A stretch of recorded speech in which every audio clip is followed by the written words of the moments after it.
AP రాజకీయాల్లో జనసేన పార్టీకి సంబంధించిన ఓ కీలక పరిణామం హాట్ టాపిక్ గా మారింది. పార్టీ సంస్థాగత వ్యవస్థలో భారీ మార్పులకు శ్రీకారం చుట్టినట్లుగా సంకేతాలు కనిపిస్తున్నాయి. రాష్ట్ర అధికార ప్రతినిధులు కమిటీని పూర్తిగా రద్దు చేసినట్లుగా సమాచారం.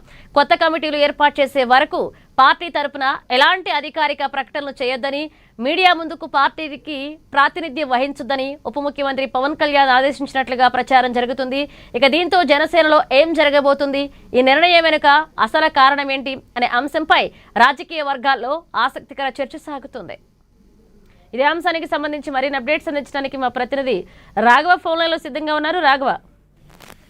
Thank you Manisha. ఏపీ రాజకీయాల కీలక పరిణామాలు చోటు చేసుకుంటున్నాయని చెప్పుకోవచ్చు. కూటమి పార్టీల స్థానిక ఎన్నికల వల్ల కొత్త నిర్ణయాలు సిద్ధమవుతున్నాయని, కూటమి వైసీపీ రాజకీయాల కొత్త లెక్కల తెర మీదకి కూడా వస్తున్నాయని, ఇదే సమయంలో జనసేన కూడా పవన్ కళ్యాణ్ నిర్ణయాలు కూడా తీసుకుంటున్నారు. పార్టీ బలోపేతం వరుసగా కమిటీల నియామకం పైన స్వయంగా కసరత్తు చేస్తున్నారని, కాగా తాజాగా పవన్ పార్టీలో ముఖ్య విభాగాలు ఉన్న వారిని తృప్తిపరుస్తూ తీసుకున్న నిర్ణయం కూడా రాష్ట్ర రాజకీయంగా ఆసక్తిగా మారుతుందని చెప్పుకోవచ్చు. అదేవిధంగా డిప్యూటీ సీఎం జనసేన పవన్ పార్టీ బలోపేతం పైన కూడా ఫోకస్ చేసినట్టు కూడా ఉంది. ఇటీవల ప్రకాశం, నెల్లూరు జిల్లా కమిటీలు కూడా రద్దు చేసిన పవన్ పూర్తి స్థాయి పక్షాలను చేసినట్టు కూడా తెలుస్తుంది.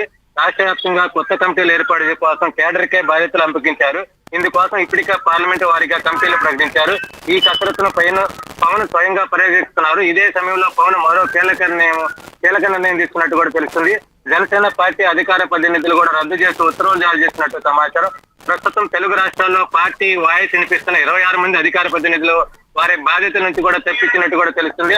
అంటే ప్రస్తుతం ఏపీ నుంచి 14 మంది అధికార ప్రతినిధులు బాధ్యతలో ఉన్నారు.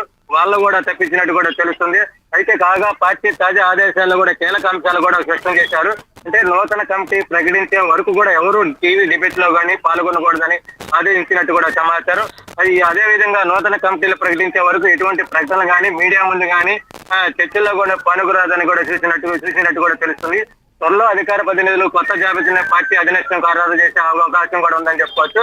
అయితే జనసేన పార్టీ సంస్థాగత నిర్మాణంలో భాగంగా కీలక నిర్ణయాలు పవన్ కళ్యాణ్ తీసుకుంటున్నట్టు కూడా సమాచారం. అందులో భాగంగానే ఈ నిర్ణయం తీసుకున్నట్టు కూడా సమాచారం. అయితే స్థానిక ఎన్నికల నాటికి నుంచి పార్టీ కమిటీల నియామకం పూర్తి చేయడంతో పాటు కొత్త వారితో వ్యూహాత్మకంగా ప్రణాళికలతో బరిలో దిగినట్టు కూడా పవన్ భావిస్తున్నట్టు కూడా తెలుస్తుంది. అంటే స్థానిక సంస్థలు కూడా వస్తున్నాయి. త్వరలో జనసేన పార్టీ కూడా బలం పుంజుకోవాలని కూడా తెలుస్తుంది. అంటే పార్టీలు కూడా కొత్త చేరికలు కూడా ఉంటాయని కూడా తెలుస్తుంది సమాచారం. ఎందుకంటే ఇటు వైసీపీ నుంచి కానీ లేకపోతే వేరే కొత్త ముఖాలు కానీ లేకపోతే రాజకీయ ప్రముఖులు కానీ ఎవరినైనా సరే జనసేనలో చేర్చుకొని స్థానిక సంస్థలు గట్టిగా పట్టు సాధించాలని కూడా రాష్ట్రంలో జనసేన కూడా కూటమి ప్రభుత్వం రెండో దానిట్లో కూడా పట్టు సాధించాలని కూడా, అంటే టీడీపీ కన్నా ఎక్కువ పట్టు సాధించాలి.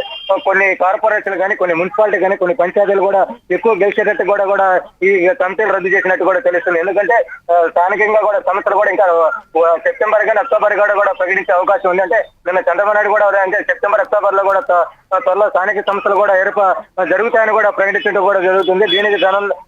ఈ సందర్భంలోనే తాజా రాజకీయాల పవన్ కళ్యాణ్ కూడా దీని మీద కూడా కీలక నిర్ణయాలు తీసుకున్నట్టు కూడా తెలుస్తుంది Manisha. Right, thank you Raghava.